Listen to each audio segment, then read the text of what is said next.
Alors bonjour à tous, nous sommes ensemble aujourd'hui pour parler de la fonction de tuteur maître d'apprentissage. Je suis Pascal Lebargy, formatrice référente et coordinatrice pédagogique pour le GIP-FIPAN, le groupement d'intérêt public pour la formation et l'insertion professionnelle, rattaché à l'Académie de Nice. Nous allons passer en revue ensemble les axes majeurs de la fonction de tuteur maître d'apprentissage et nous allons voir que c'est une fonction aussi compliquée que passionnante. Nous allons aborder dans un premier temps la définition de ce tuteur maître d'apprentissage, ses origines, le cadre réglementaire qui régit le tutorat, les enjeux du tutorat, pour le tutoré bien sûr, mais aussi pour l'entreprise qui accueille. Nous allons voir que nous sommes directement liés avec le processus de professionnalisation qui inclut la pédagogie de l'alternance. Nous allons voir les conditions de mise en œuvre du tutorat, les rôles et les missions des tuteurs maîtres d'apprentissage. Nous verrons également les principes de l'accompagnement qui sont inhérents à cette fonction, les responsabilités, les fonctions du tuteur, le profil du tuteur, la notion de projet qui s'inscrit dans le tutorat et bien sûr, nous parlerons de la formation des tuteurs. Alors tout d'abord, tuteurs maîtres d'apprentissage, qui sont-ils? Nous pourrions dire que ce sont des praticiens professionnels. Le tuteur est le salarié désigné par l'employeur pour former une personne dans l'entreprise, sur le lieu de travail. Il exerce cette activité en plus de son travail habituel et reste soumis aux contraintes de production habituelles, ce qui n'est donc pas simple. La fonction tutorale est aujourd'hui grandement valorisée car considérée comme un instrument de changement dans les pratiques professionnelles. À ce titre, nous allons voir ensemble les principes fondamentaux d'un tutorat qu'on va qualifier d'organisé, puisqu'il existe des tutorats spontanés.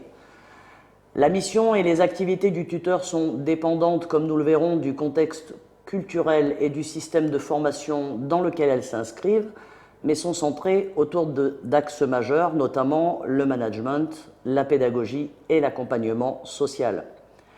La professionnalisation des tuteurs, actuellement facultative, demeure vivement encouragée pour certifier à la fois l'acquisition des savoirs permettant l'efficience du tutorat, mais aussi l'inclusion du tuteur dans le champ des acteurs de la formation, car comme nous le verrons, ils sont partie prenante.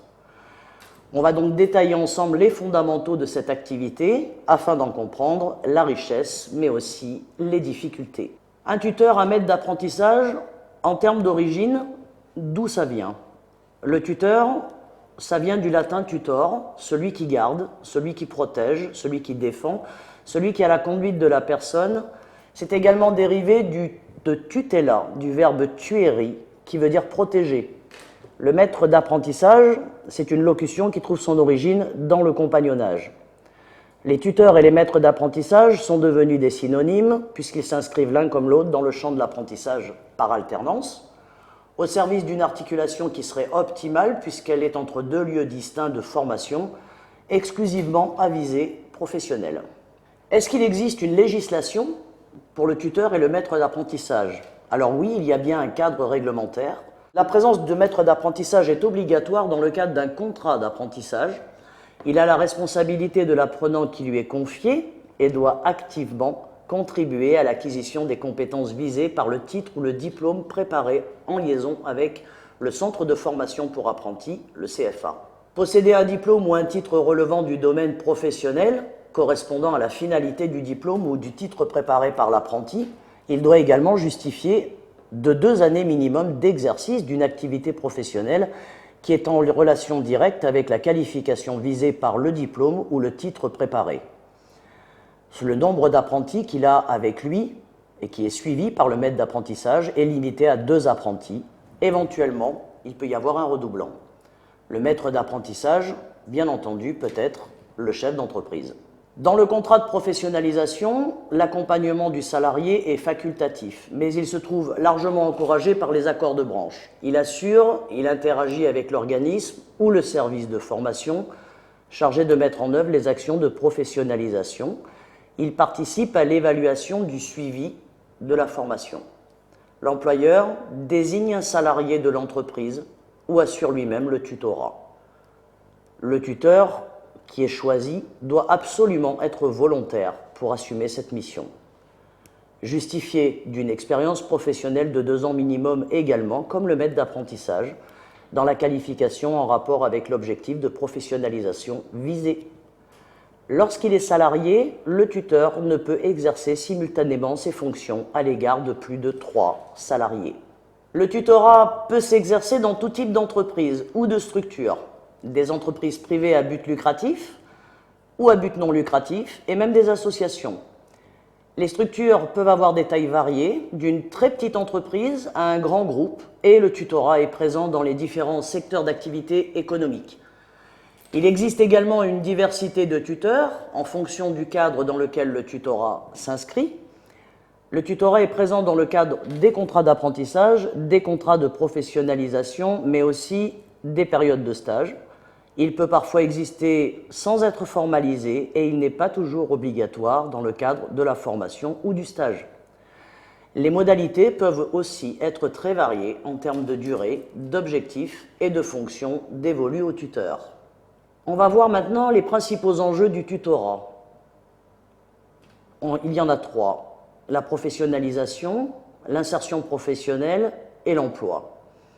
Les enjeux du tutorat sont répartis pour 2 pôles, la personne tutorée et l'entreprise.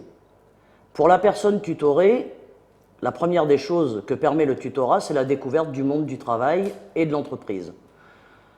Le tutorat permet également une formation, une qualification et une sécurisation de son parcours.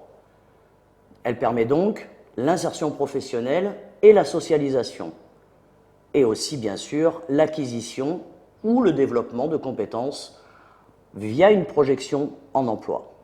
La personne est directement dans l'entreprise, donc se projette dans l'emploi, donc se projette dans le métier qu'elle apprend. Pour l'entreprise, il y a une anticipation des besoins en ressources humaines, une optimisation de l'intégration au poste de travail de nouveaux salariés, la transmission simultanée des savoir-faire, mais aussi et surtout des valeurs et de la culture de l'entreprise, et une image citoyenne de l'entreprise, laquelle devient formatrice. Quel est le sens du verbe professionnaliser ? Professionnaliser désigne le processus permettant de construire et de développer ses compétences. Le choix du terme « professionnalisation » traduit la volonté et la recherche par les pouvoirs publics d'un nouveau mode d'articulation de la relation formation-emploi, en privilégiant l'expérience professionnelle par rapport à la formation et les compétences acquises en situation de travail plutôt qu'en situation de formation, notamment concernant la formation initiale. Comment fait-on pour professionnaliser ? Il s'agit d'intégrer dans un même mouvement l'action au travail, l'analyse de la pratique professionnelle et l'expérimentation de nouvelles façons de travailler. Cela engage un ancrage plus fort des actions de formation par rapport aux situations de travail. La professionnalisation renvoie à la logique compétence. Il s'agit aussi d'acquérir une identité professionnelle ou d'en réendosser une nouvelle et d'être reconnu tant en tant que professionnel par ses collègues, son organisation, la société. Vous le comprenez, donc quelque part professionnaliser, ce n'est pas apprendre pour apprendre, c'est apprendre pour faire. Mais encore, nous pourrions dire que la professionnalisation, c'est la fabrication d'un professionnel par la formation. Et dans le même temps, la recherche d'une efficacité et d'une légitimité plus grande des pratiques de formation. Questionnement et articulation de 3 moments qui sont habituellement séparés. L'acte de production travaillé, sous-entendu le travail dans l'entreprise, l'acte de réflexion-recherche à propos des conditions de transformation des pratiques professionnelles et l'acte de formation. Nous avons donc 3 sens concernés, la professionnalisation de la profession, la professionnalisation par rapport à l'efficacité du travail et la professionnalisation de la formation. Il y a donc 3 temps pour cela, la partie formation dans le lieu de travail, et suite au travail dans des situations apprenantes décidées en amont, la réflexion du sujet sur son activité, puisque la réflexivité permet à la personne de comprendre ce qu'elle a fait, pourquoi elle l'a fait, comment elle l'a fait, avec qui elle l'a fait, pourquoi l'a-t-elle fait de cette façon, comment pourrait-elle le faire autrement, comment pourrait-elle l'améliorer, puis qu'est-ce qu'elle pense de ce qu'elle a fait. La professionnalisation, donc, c'est un processus qui est à l'œuvre, avec des liens forts entre identité, reconnaissance et professionnalisation. Il y a ce qu'on attend de moi, il y a la place qui m'est attribuée, il y a ce que je veux faire reconnaître, et ce qui est visé, bien sûr, ce sont les compétences. Le tutorat devient donc un acteur incontournable dans la pédagogie dite de l'alternance. On comprend dès maintenant qu'il ne peut suffire de séjourner dans l'entreprise dans une situation d'immersion pour socialiser, choisir, comprendre. Il doit être question de pédagogie, d'objectifs, d'évaluation et de réflexion globale sur un projet pédagogique. Il s'agit de rendre compatibles travail et formation par l'intervention de la formation dans l'univers professionnel, donc dans l'entreprise. Quelles intentions pour quelles finalités en ce qui concerne la pédagogie de l'alternance? Il y a 3 intentions. Corriger le décalage entre le scolaire et le professionnel. Ajustement, du coup, entre l'école et l'entreprise. Il y a l'acquisition de savoir-faire par la pratique. Depuis longtemps, il a été constaté que apprendre en faisant restait la meilleure des choses. Et un projet de nature didactique, ce qui sous-entend un travail d'ingénierie en amont concernant le choix des situations apprenantes, le choix des phases réflexives. Il y a 3 finalités qui sont poursuivies: l'orientation, la construction et la validation du projet professionnel de ce tutoré, son insertion professionnelle et bien sûr la qualification professionnelle. Des spécificités également par rapport à l'alternance concernant le temps, les lieux et l'organisation. Le centre de formation, lui, est un lieu pédagogique. Il est forcément organisé autour de l'accueil, du déroulement de la formation, du suivi, de l'évaluation d'objectifs et de validation. L'entreprise, elle, est un lieu de production qui est organisé autour d'un processus qui règle le temps et le fonctionnement de l'ensemble de ses composantes, et en même temps un lieu de formation. On comprend donc maintenant que ces 2 lieux doivent être à la fois source d'apprentissage, à la fois le centre de formation, lieu pédagogique, et l'entreprise, lieu de production, mais ils sont tous 2 référents articulés pour donner du sens au parcours de la personne et complémentaires dans leurs actions, puisque le centre de formation et le tuteur maître d'apprentissage en entreprise travaillent autour d'un même document, en l'occurrence le référentiel métier.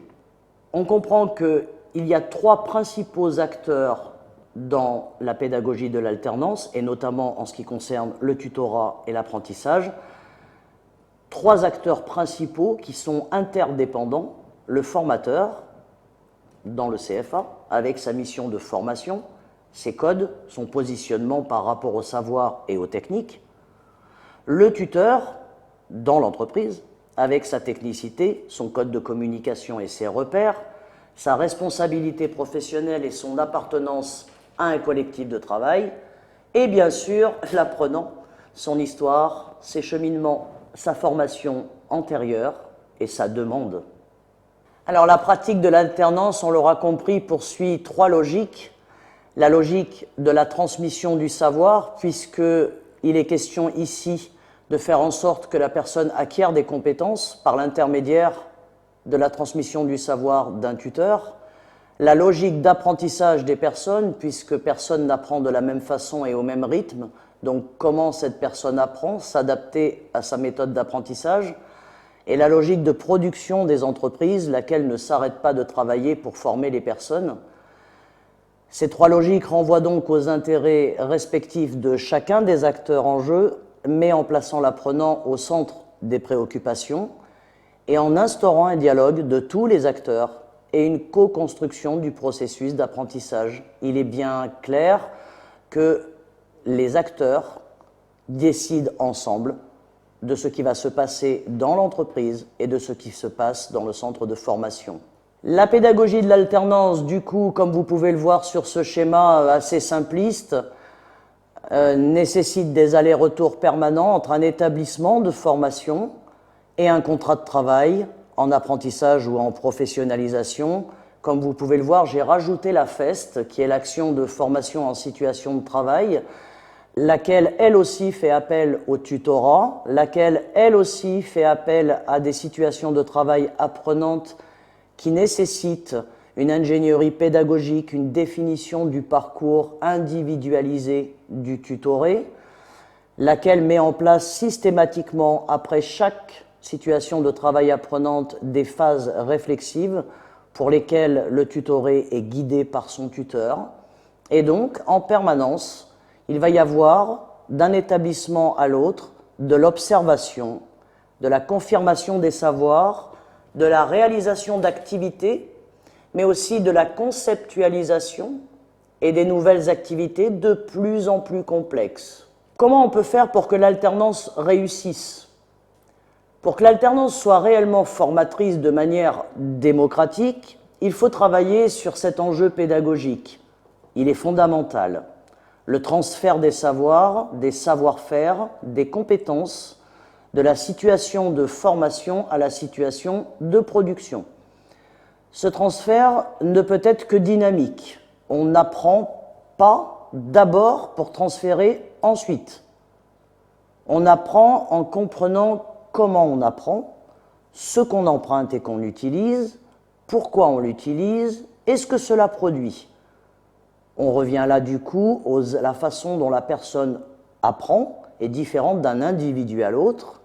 Il faut que cette personne comprenne comment elle a appris. Pour ce faire, on va l'inciter à la réflexivité sur l'action.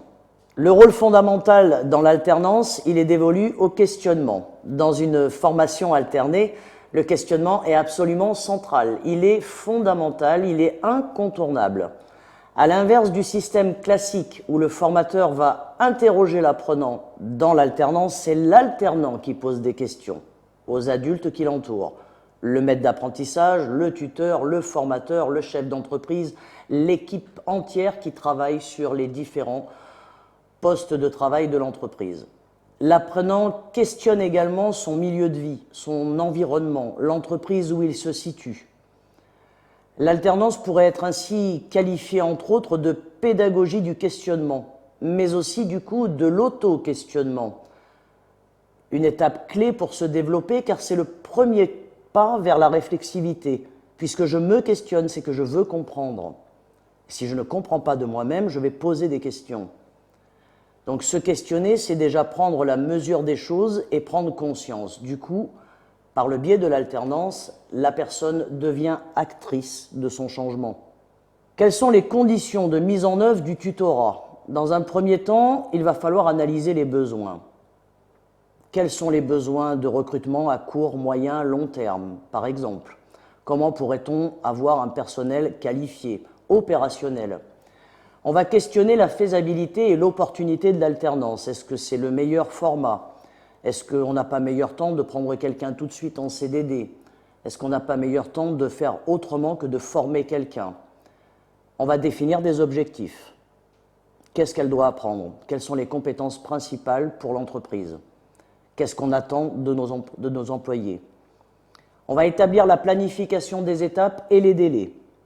On va définir les rôles et les responsabilités, mais aussi le fonctionnement et les modèles d'évaluation des acquis. Car apprendre à quelqu'un, c'est bien, mais il faut quand même évaluer s'il a compris, s'il est capable de demain.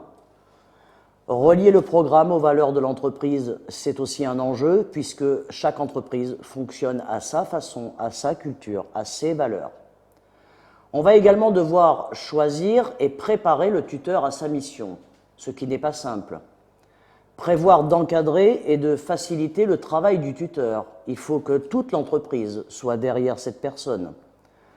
Il va falloir instaurer un suivi de la relation tutorale et organiser et accompagner les évaluations et le retour d'expérience.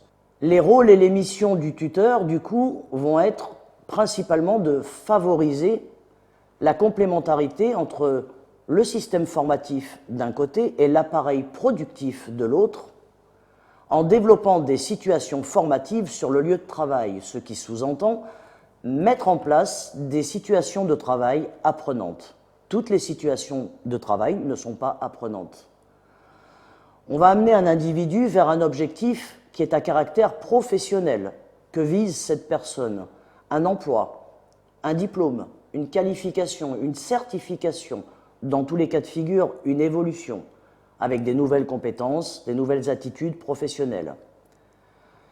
Il va falloir également déterminer un itinéraire de formation, prévoir des stratégies pédagogiques, favorisant la mise en place de repères. Et on va faciliter l'intégration de l'alternant et accompagner le changement par l'acquisition de compétences qui sont reliées à l'exercice d'un métier ou à l'obtention d'un diplôme. Faciliter l'intégration, c'est-à-dire ne pas faire que lui dire bonjour parce qu'il vient d'arriver, mais l'intégrer dans l'entreprise, lui présenter l'entreprise, les différentes personnes qui y travaillent, les différents postes de travail, faire en sorte qu'il se sente un peu chez lui, il y est pour un certain temps. Alors vous l'avez compris, les rôles et missions du tuteur, elles tournent autour du fait que, oui, bien sûr, elle accueille le tutoré avec un A majuscule, c'est un grand accueil. Il va organiser le temps pendant lequel cette personne va être dans l'entreprise. Il va former cette personne. Il va l'intégrer à l'entreprise. Il va l'accompagner dans ce qu'il apprend, dans ce qu'il comprend, dans ce qu'il doute. Il va également l'évaluer, puisqu'il va falloir évaluer les compétences acquises. Tout va tourner autour de cela. Du coup, le salarié alternant, qu'est-ce qui le relie, comme vous pouvez le voir sur ce schéma, avec l'entreprise employeur? Il y a un lien, c'est bien le contrat de travail, mais il y a aussi le but, une professionnalisation qui est progressive, qui est personnalisée. Qu'est-ce qui relie le salarié alternant au centre de formation? Un contrat de formation. Mais pour quel but? Pour l'obtention d'une qualification et d'une certification ou d'un diplôme. Qu'est-ce qui relie le centre de formation à l'entreprise, mais via le tuteur? C'est une convention de formation et l'organisation de l'alternance. Le but, la complémentarité des apprentissages qui sont dispensés entre le centre de formation et le monde de l'entreprise. Donc dans le tutorat, il y a bien quelque chose qui est incontournable et qui a une dimension particulière, c'est la notion d'accompagnement.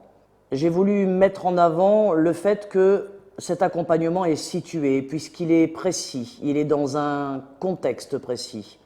Il est structuré parce qu'il est en lien direct avec toutes les phases du parcours de la personne. Il est également dirigé, il est dirigé vers, puisqu'on va vers demain, un avenir professionnel qui est sous-jacent. Accompagné dans le tutorat, il va falloir qu'on définisse ce que ça entend et ce que ça sous-entend.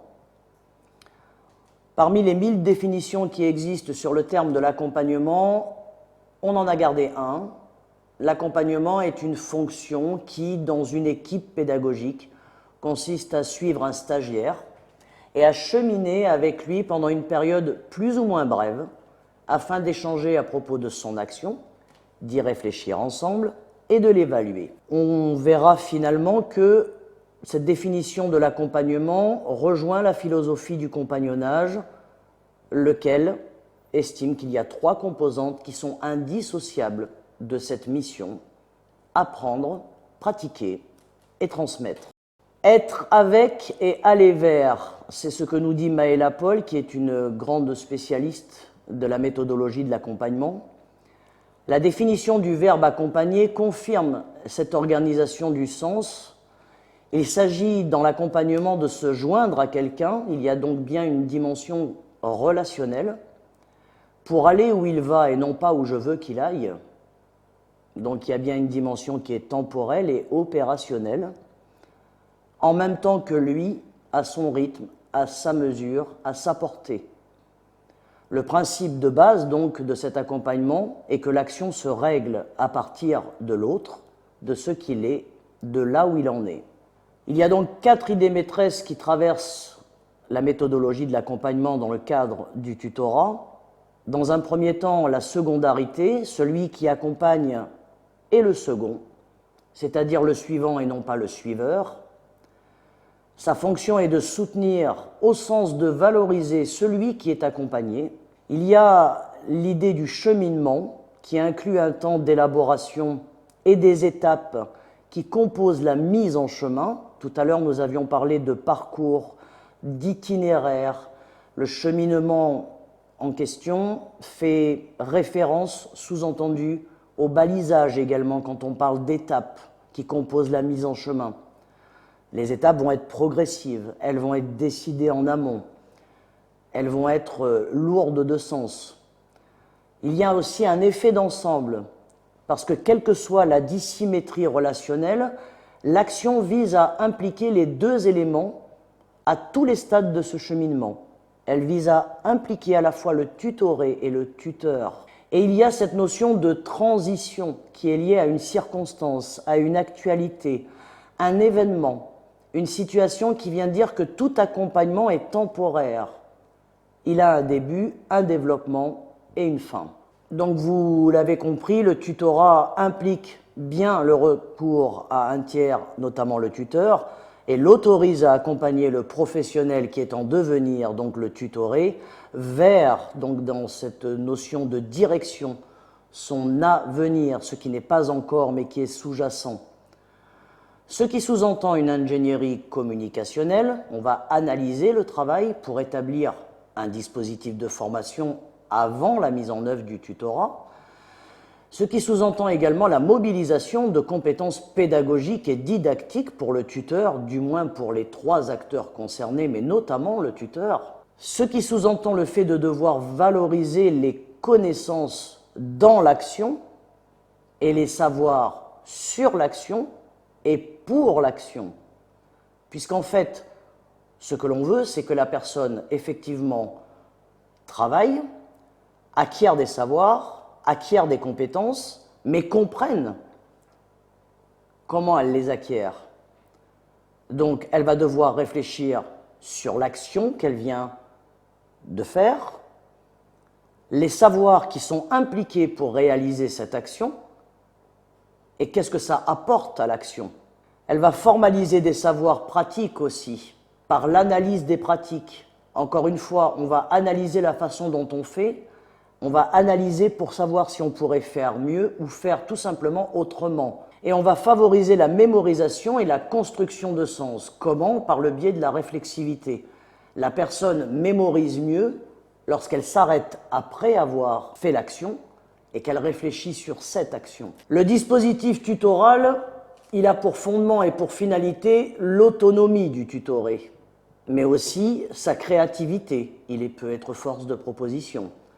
Sa réactivité et la réactivité des professionnels. Il s'exprime dans une situation de travail, bien entendu, qui est accompagnée.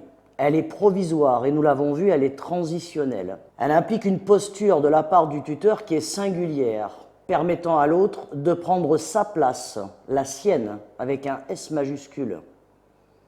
Pour que le triptyque agir, se représenter et se projeter fonctionne, puisque le tutoré agit dans l'entreprise, se représente le métier et l'entreprise et se projette dans l'emploi. Pour que ce triptyque fonctionne, il est nécessaire que les changements de représentation et d'action soient facilités. Car même si le tutorat accompagne l'évolution et le changement, il n'en reste pas moins que le changement est agi et décidé par l'acteur lui-même, autrement dit, par le tutoré. Comme vous pouvez le voir sur ce tableau, j'ai voulu mettre en avant les différents modes d'accompagnement, car aujourd'hui, comme je l'ai dit tout à l'heure, le mot accompagnement est tellement galvaudé, on ne sait plus trop ce qui relève de l'accompagnement, de la guidance, de l'aide. On a donc comparé le counseling, le coach, le mentor, le manager, le tuteur, le compagnon. Comme vous pouvez le voir au niveau de leur rôle, même si c'est très synthétisé, deux seuls parmi eux professionnalisent des personnes par le biais de leur connaissance et de leur expérience. Deux seuls transmettent, sauf que le tuteur transmet des compétences et le compagnon transmet des savoir-faire. Le mentor, lui aussi, transmet et recadre, mais lui, il partage une expertise métier. C'est pas tout à fait la même chose. Le coach, lui, il questionne en challengeant, donc en mettant principalement des défis sur la route. Le manager, il a une obligation de résultat, une obligation de performance, et c'est ça qu'il poursuit avant tout. Alors que dans le rôle du tuteur et du compagnon, la centration est principalement axée sur l'apprenant. Qu'est-ce qu'il apprend? Comment il l'apprend? Est-ce que ça va nous aider? Est-ce que ça va l'aider? Est-ce qu'il sera opérationnel à court terme? Est-ce qu'il sera autonome? Nous en venons donc à parler des responsabilités et des fonctions du tuteur. On pourrait dire qu'il convient de passer d'un professionnel qui est compétent à un professionnel qui est transmettant. Que fait ce tuteur? On l'a vu, il accueille, mais aussi il guide. L'objectif est également qu'il facilite le processus d'intégration, qu'il pose le cadre. Il y a forcément un cadre. Le cadre de l'entreprise, les codes de l'entreprise, la façon de faire de l'entreprise, ses exigences, ses contraintes. Il faut qu'il différencie aussi les attentes et les besoins du tutoré et qu'il les analyse. Il va devoir définir des objectifs pédagogiques, ce qui n'est pas une mince affaire, mais en partenariat sûrement avec à la fois le chef d'entreprise et à la fois le formateur du CFA, et toujours dans le respect du référentiel métier qui est poursuivi. Il va devoir caractériser les compétences. Sous-entendu, il va devoir cibler qu'est-ce que cette personne, le tutoré, est venu apprendre. Qu'est-ce qui lui manque pour tenir ce poste? Qu'est-ce qui lui manque pour faire ce métier? Et il doit préciser, bien entendu, les contenus et les méthodes de la formation qu'il propose. Il va établir un parcours d'acquisition de compétences en lien avec le référentiel concerné. Il va favoriser la mise en place de repères en organisant le travail du tutoré. Il va également organiser et formaliser la traçabilité de la montée en compétences, puisqu'il est impensable que la personne apprenne et qu'elle n'ait pas elle-même ses propres repères de progression. Elle va organiser, formaliser les évaluations des acquis, sous-entendu, mettre en place des critères et des indicateurs d'évaluation. Et elle va surtout assurer la liaison entre le centre de formation et l'entreprise. Donc, comme vous pouvez le voir, beaucoup de choses reposent sur le tuteur. Lui, il va organiser, il va piloter, il va questionner, il va encadrer le parcours de l'alternant. Questionner l'alternant, certes, mais questionner également le parcours. Il va devoir adapter sa communication à la fois au contexte de la situation et à la personne, à l'alternant, tout en instaurant la relation de confiance. Il va devoir du coup gérer les situations relationnelles. Il va devoir nourrir, stimuler et entretenir la motivation de l'alternant. L'objectif n'est pas que la personne, finalement, se démotive au contact de l'entreprise et des situations de travail, mais au contraire, se galvanise. Il va former, il va informer, il va guider, il va assister, conseiller, cheminer avec cette personne au fil de sa propre progression d'apprentissage. Il va planifier et organiser l'activité via des situations de travail apprenantes dans une démarche constante, à la fois progressive et de complexité. Plus on va avancer, plus on va complexifier les situations de travail permettant à la personne de devenir le plus opérationnel possible. On va diversifier les situations de travail pour que la personne puisse avoir des études de cas, en somme, à chaque fois. Et surtout, on va organiser qu'elle réfléchisse sur ce qu'elle a fait. Le tuteur doit assurer le transfert de pratiques professionnelles via des savoir-faire d'expérience, puisqu'il va se baser sur sa propre expérience pour transférer les pratiques. Il va montrer, du coup, il va démontrer, il va expliquer, il va faire et faire faire.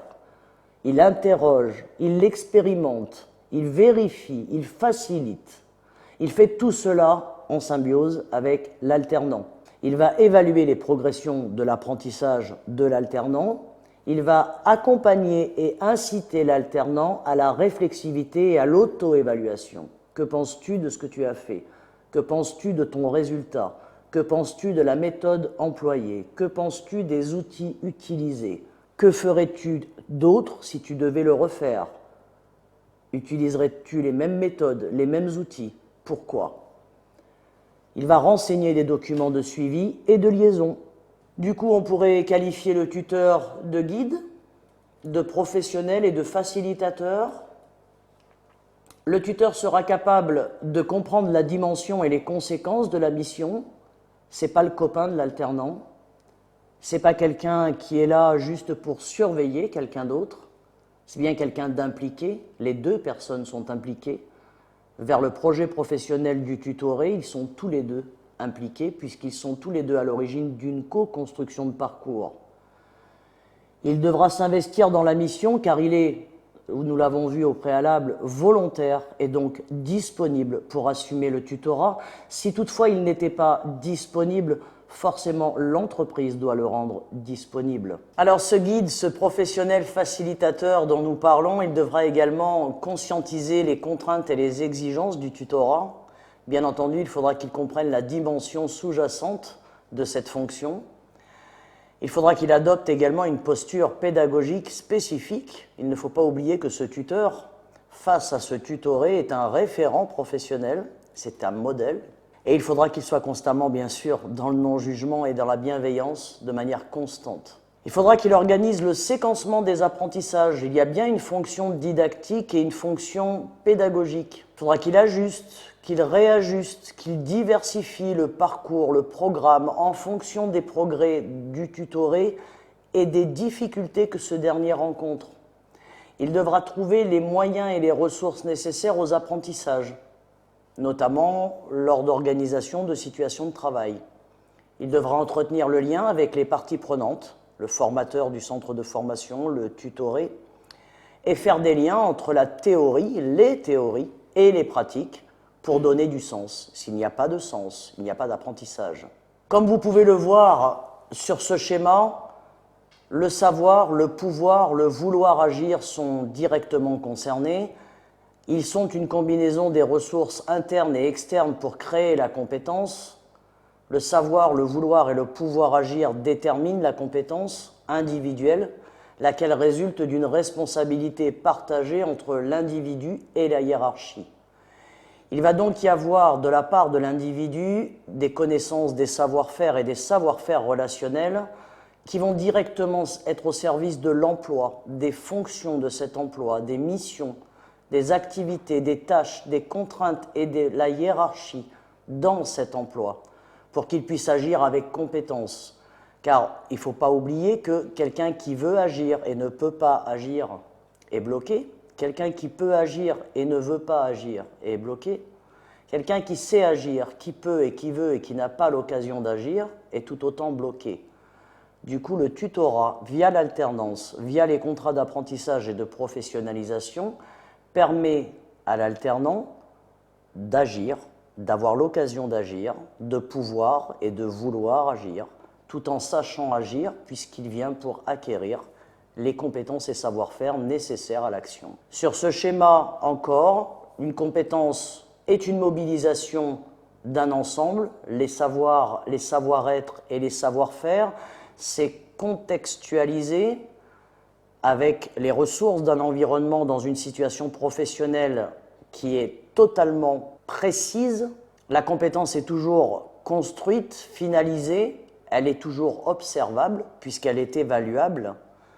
Donc pour pouvoir agir avec compétence, on va inclure des savoir-faire qui contiennent une habilité gestuelle, des procédures qui font appel à des connaissances et des méthodes dans le cadre d'une activité professionnelle précise, mais il y a aussi qui entrent en jeu les savoirs associés, donc les connaissances qu'il faut pour agir avec compétence dans cette situation, des connaissances théoriques en lien avec une activité professionnelle, encore une fois, précise, et des savoir-être, des comportements, des attitudes attendues dans cette situation.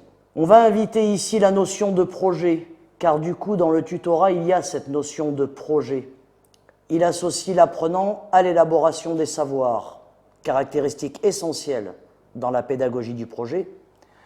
Cette pédagogie, elle prend appui sur la motivation qui est suscitée par la réalisation d'une production ou réalisation concrète qui donne du sens aux apprentissages qui sont mis en œuvre pour y parvenir.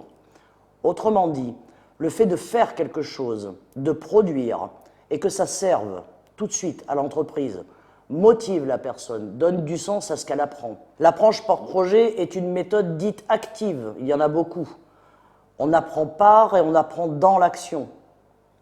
Elle est identifiée comme la pédagogie du problème, puisqu'en fait on va travailler par situation problème, c'est-à-dire qu'on va, à chaque situation apprenante, poser un problème à la personne, un problème qu'il est en capacité de dépasser par l'intermédiaire de ce qu'on lui a transmis en termes de savoir-faire. Donc la méthode active devient cette pédagogie du concret. C'est concret ce que je demande à la personne. Comme vous pouvez le voir sur ce schéma, l'apprenant est ici engagé à résoudre un problème si ce dernier est authentique. Ces connaissances antérieures, elles sont activées. Elles servent à l'acquisition de nouvelles connaissances. Il y a donc une activation de ces connaissances qu'il a déjà vers des nouvelles connaissances qui sont démontrées à l'apprenant pour résoudre le problème. Les nouvelles connaissances sont à leur tour appliquées par l'apprenant pour résoudre ce problème. Et du coup, les nouvelles connaissances sont intégrées dans une activité. En fait, l'apprenant rajoute des savoirs sur des savoirs, ce qui reconstitue les savoirs. Alors, faut-il former les tuteurs ? Ça semble évident, on ne peut pas s'improviser dans la fonction de tuteur, on peut en avoir envie, mais il faut apprendre à le faire. Cette fonction, elle doit être garante d'une bonne intégration, d'une part, mais aussi du transfert de compétences d'autre part. Les deux sont indissociables. L'efficience de la fonction, qu'elle soit dévolue à un tutorat de qualification, d'insertion ou de développement, dépend de l'engagement mutuel du tuteur et du tutoré et de leur motivation pour leurs missions respectives. Il y en a un qui transmet à l'autre et l'autre qui apprend de l'autre. C'est une évidence pour nous de se former. Nous la justifions par cette phrase: la maîtrise d'une discipline ne confère pas systématiquement la capacité de l'enseigner. C'est du moins ce que dit Philippe Mérieux. En ce qui concerne une conclusion qu'on va dire provisoire, le tuteur, le tutorat, il remplit une fonction de développement des compétences professionnelles et sociales de l'apprenant par des moyens spécifiques, étroitement liés au processus de travail et à la culture et aux valeurs de l'entreprise. Le tutorat se trouve être à l'articulation des logiques à la fois de production, de formation et d'apprentissage qui sont portées par l'entreprise, le centre de formation et l'apprenant. On va donc pouvoir parler d'un savoir-faire opérationnel qui est validé. Alors il y a donc, comme vous avez pu le comprendre, 6 niveaux de compétences dans la fonction tutorale. Dans un premier temps, on va déterminer que le premier niveau serait le niveau de survivant, celui qui imite les actions d'un tuteur. Il reproduit à l'identique des actions, mais sans forcément les comprendre. Ensuite, il va y avoir le niveau du débutant. Celui-ci va appliquer avec de l'aide les savoirs. Il va conceptualiser et contextualiser les savoirs, les capacités ou habiletés nécessaires à la réalisation des tâches professionnelles qui lui sont confiées. Il va y avoir le niveau du fonctionnel, celui qui applique les pratiques de façon autonome. Il transfère les savoirs dans des solutions professionnelles selon les attentes de rendement. Ensuite, on pourrait dire qu'il y a le niveau de la maîtrise. Celui-là va résoudre des problèmes selon les situations de travail. Il adapte ses actions dans une situation professionnelle par décontextualisation et recontextualisation. Viendra ensuite le niveau de l'expertise. Celui-ci va exercer son jugement critique. Il va donc gérer des situations de travail incertaines. Et enfin, le niveau de l'excellence qui appréhende et qui maîtrise le changement. Du coup, celui-ci, on va dire qu'il innove à partir de l'anticipation des changements sur l'action. Voilà ce que nous pouvions dire aujourd'hui sur la fonction tutorale, ses exigences, ses contraintes, fonction passionnante, mais pas si évidente qu'il n'y paraît. Je vous remercie de nous avoir écoutés. À bientôt. Au revoir.